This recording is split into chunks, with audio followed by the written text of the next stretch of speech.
এখন আমি দেখাবো ট্রানজিস্টর বায়াসিং কি। বায়াসিং কি বলতো? বায়াসিং মানে হলো বিদ্যুৎ প্রবাহ দেয়া। দেখো, এটা কি বলতো? একটা ট্রানজিস্টর। এটা কি বলতো? এটা ট্রানজিস্টর। এই ট্রানজিস্টরের নাম কি বলতো? টিএনপি। দেখো, টিএনপি কি বলতো? এটা ট্রানজিস্টর। এটা কি চিত্র বলতো? বলতনি চিত্র। এর আগে আমি বলক চিত্র পূর্বের ভিডিওতে দেখিয়েছি। কেউ যদি না দেখে থাকো, এটাই স্কিপ করে ওইটাই চলে যাও। দেখো, এটা কি ব্লক চিত্র।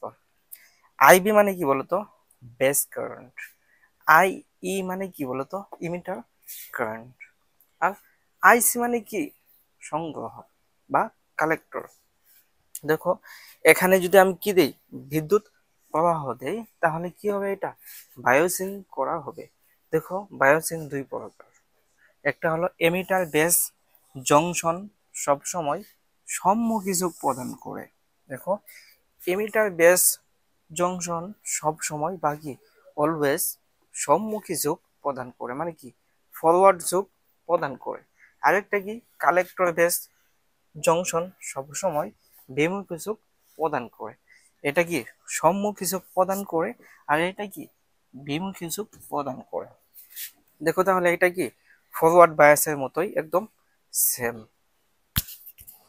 দেখো, তাহলে এটা কি সম্মুখ ঝোঁক প্রদান করে, এটা কি বিপরীত ঝোঁক প্রদান করে। দেখো, এটা আর এটা কি প্রায় সেম। যদি এটা কি হয় বলতো? বর্ধনী সূত্র হয়, তাহলে এটার কি এটা উল্টা হবে। দেখো, এটা কি উপরের দিক ছিল না, এটা কি নিচে দিক হবে। এটা কি পিএনপি ট্রানজিস্টর, আর এটা কি এনপিএন ট্রানজিস্টর। এখানে যদি আমি বিদ্যুৎ প্রবাহ দিই, যদি এখানে অল্প মানে বিদ্যুৎ প্রবাহ দেই, তাহলে কি হবে? এখানে সবল বিদ্যুৎ প্রবাহে রূপান্তরিত হবে। যদি অল্প দেই, তাহলে কি হবে? সবল হবে। দেখো, এখানে কয়েকটা দেওয়া আছে, এগুলা নোট আমি তোমাদেরকে সাবমিট করব। দেখে নাও যে কোনো দুর্বল সিগন্যালকে সব সময় এগুলা কি করে বলতো? সবল করে তোলে। দুর্বলকে সবল করে বায়োসিং এর মাধ্যমে ট্রানজিস্টর কি হয়? সংযুক্ত হয়। দেখো, তাহলে বায়োসিং এর মাধ্যমে ট্রানজিস্টর কি হয়? কার্যকর হয়। আরেকটা তুমি লিখে নিবা, ট্রানজিস্টর যথার্থ ব্যবহারের জন্য বায়োসিং খুব ইম্পর্টেন্ট। এরপর লিখে নিবা, প্রয়োজন অনুসারে আউটপুট পাওয়ার জন্য বায়োসিং এর মাধ্যমে ট্রানজিস্টর নিয়ন্ত্রণ করা হয়। দেখো, এখানে 3 থেকে 4টা শর্ত দিবা। এইগুলা শর্ত আমি যেগুলা বললাম, এগুলো আমি তোমাদেরকে নোটে দিয়ে দিব। মূল কথা কি, বায়োসিং মানে কি বিদ্যুৎ প্রবাহ দেয়া। এখন আমি তোমাদেরকে দেখাবো ট্রানজিস্টর বায়াস স্টেবিলিটি কি। এরপর দেখো, ট্রানজিস্টর কিভাবে বিবর্ধক হিসাবে কাজ করে। ট্রানজিস্টর কিভাবে বিবর্ধক হিসাবে কাজ করে। দেখো, এখানে ট্রানজিস্টর বায়াস স্টেবিলিটি। দেখো, এখানে একটা আমি বলক চিত্র এঁকে নিয়েছি। এখানে আইই হলো এমিটার কারেন্ট, আইবি হলো বেস কারেন্ট, আর আইসি কি বলতো? সংগ্রাহক কারেন্ট। দেখো, এখানে আমি যদি আইসি কে যদি কি রাখি বলতো? স্থির রাখি। স্থির রাখা কি, যদি এর কোনো পরিবর্তন না করি। স্থির রাখা মানে কি আইসি এর কোনো পরিবর্তন না ঘটা। আইসি এর যদি আমি পরিবর্তন না ঘটাই, তাহলে আইই এবং আইবি এর কোনো পরিবর্তন ঘটবে না। মূল কথা কি বলতো? আইসি কারেন্টের যদি পরিবর্তন না ঘটে, তাহলে আইই মানে কি এমিটার কারেন্ট, আইবি মানে কি বেস কারেন্ট, এর কোনো পরিবর্তন ঘটবে না। এখানে যদি তাপমাত্রার যদি পরিবর্তন ঘটায়, যদি এইটার পরিবর্তন না হয়, তবুও এই দুইটার কোনো পরিবর্তন হবে না। এটাই হলো ট্রানজিস্টর বায়াস স্টেবিলিটি। আশা করি তুমি এটা বুঝতে পেরেছো। এখন আমি দেখাবো ট্রানজিস্টর কিভাবে বিবর্ধক হিসাবে কাজ করে। এখন দেখো, ট্রানজিস্টর কিভাবে বিবর্ধক হিসাবে কাজ করে, ট্রানজিস্টর কিভাবে অ্যাম্প্লিফায়ার হিসাবে কাজ করে। আমরা জানি ট্রানজিস্টর ছোট কোনো সংকেতকে বড় করে, ছোট সিগন্যালকে। এখানে যদি একটা সিগন্যাল হয়, এই সিগন্যাল ট্রানজিস্টর কি করবে বলতো? এখানে এসে এই সিগন্যালকে বৃহৎ একটা সিগন্যালে পরিণত করবে। ট্রানজিস্টর কি করে বলতো? ছোট সিগন্যালকে ট্রানজিস্টর কি করে বলতো? ছোট সিগন্যালকে বৃহৎ একটা সিগন্যালে পরিণত করে। যে যন্ত্র ছোট কোনো সিগন্যালকে বড় কোনো সিগন্যালে পরিণত করে তাকে কি বলে বলতো? ট্রানজিস্টর বিবর্ধক। দেখো এখানে ছোট ছোট সিগন্যালকে বৃহৎ একটা সিগন্যালে পরিণত করছে, তাই বলা যায় ট্রানজিস্টর কি করে বলতো? ছোট সিগন্যালকে বৃহৎ সিগন্যালে পরিণত করে। দেখো এখানে ট্রানজিস্টর দুর্বল সিগন্যালকে শক্তিশালী সিগন্যালে পরিণত করে। এক্ষেত্রে একটি সিবি ট্রানজিস্টর বিবর্ধক দেখানো হলো। সিবি ট্রানজিস্টরের একটা চিত্র এখানে কি দেখানো হয়েছে। এখানে দেখো দুর্বল সিগন্যালকে ইবি জংশনে প্রয়োগ করা হয়। দুর্বল সিগন্যালকে যদি আমি ইবি জংশনে প্রয়োগ করা হয়, ইবি দেখো এখানে কি, এটা হলো কি ইবি, এখানে আয় না, এখানে কি লিখতে পাই আমি বলতো? ই বিও লিখতে পাই। ইবি কেন লিখতে পাই? ইতে কি ইমিটার, বিতে কি বেস।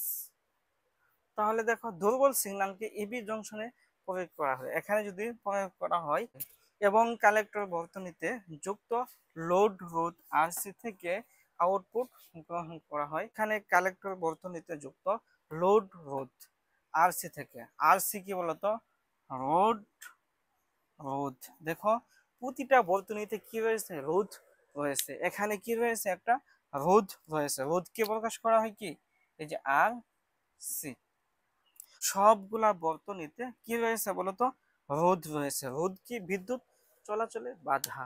তাহলে এখান থেকে সিগন্যাল যদি এখানে যায়, এখানে কি হবে বলতো? দেখো কালেক্টর বর্তনীতে যুক্ত রোধ রোধ আরসি থেকে এখানে কি রয়েছে? দেখো আরসি, এখানে কি লোড রোধ রয়েছে। রোধ থেকে আউটপুট গ্রহণ করা হয়। এখান থেকে যখন তুমি আউটপুট গ্রহণ করবা তখন ইনপুট সিগন্যালকে পাশাপাশি, এটা কি বলতো? ইনপুট সিগন্যাল, ইনপুট সিগন্যালকে পাশাপাশি ডিসি ভোল্টেজ, এখানে কি রয়েছে? DC voltage. ডিসি মানে কি বলতো? Direct current. আউটপুট গ্রহণ করা হয় ইনপুট সিগন্যালের পাশাপাশি ডিসি ভোল্টেজ ভিইই প্রয়োগ করা হয়। একে বায়াস ভোল্টেজ বলে। দেখো ভিইই, দেখো ভিতে কি বলতো? ভোল্টেজ, ইতে কি? ইমিটার। দেখো এখানে ইনপুট সিগন্যালের পাশাপাশি ডিসি ভোল্টেজ ভিইই মানে কি বলতো? ভিইই মানে কি?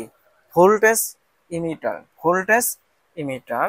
দেখো ডিসি ভোল্টেজ ভোল্টেজ ইমিটার প্রয়োগ করা হয়, একে বায়াস ভোল্টেজ বলে। এখানে অনেকেই লেকচারটা বুঝনি, যারা বুঝনি তাদের জন্য এখানে কি বলা হয়েছে? ট্রানজিস্টর কিভাবে বিবর্ধক হিসাবে কাজ করে। মূল কথা কি বলতো? ট্রানজিস্টর অলওয়েজ বিবর্ধক হিসাবেই কাজ করে। ট্রানজিস্টর ছোট ছোট সংকেতকে বৃহৎ সংকেতে পরিণত করে। তুমি কি করবা? এই চিত্রটা জাস্ট এঁকে দেবা, এরপর তুমি লিখে নেবা যে ট্রানজিস্টর আমরা জানি যে ছোট কোনো সংকেতকে বৃহৎ সংকেতে পরিণত করে। এরপর এখান থেকে কিছু লিখবা যে এক্ষেত্রে একটি সিবি ট্রানজিস্টর বিবর্ধক দেখানো হলো। দুর্বল সিগন্যালকে ইবি জংশন, ইতে কি কালেক্টর বেস জংশনে প্রয়োগ করা হয়। ইবি মানে কি বলতো? ইমিটার। বেসে যখন প্রয়োগ করা হয় এবং কালেক্টর বর্তনীতে যুক্ত লোড রোধ আরসি থেকে, এটা কি বলতো? আরসি, এটা কি লোড রোধ আরসি থেকে আউটপুট গ্রহণ করা হয়। এখান থেকে আউটপুট কি গ্রহণ করা হয়েছে, এই কথাটাই একটু জটিল ভাবে বলা হয়েছে। মানে কি বলতো? এই যে ইবি থেকে, এই ইবি থেকে না, এই ইবি এর সাথে না এটা থেকে এটা কিভাবে এসেছে, এই কথাই এখানে কি জটিল ভাবে বলা হয়েছে।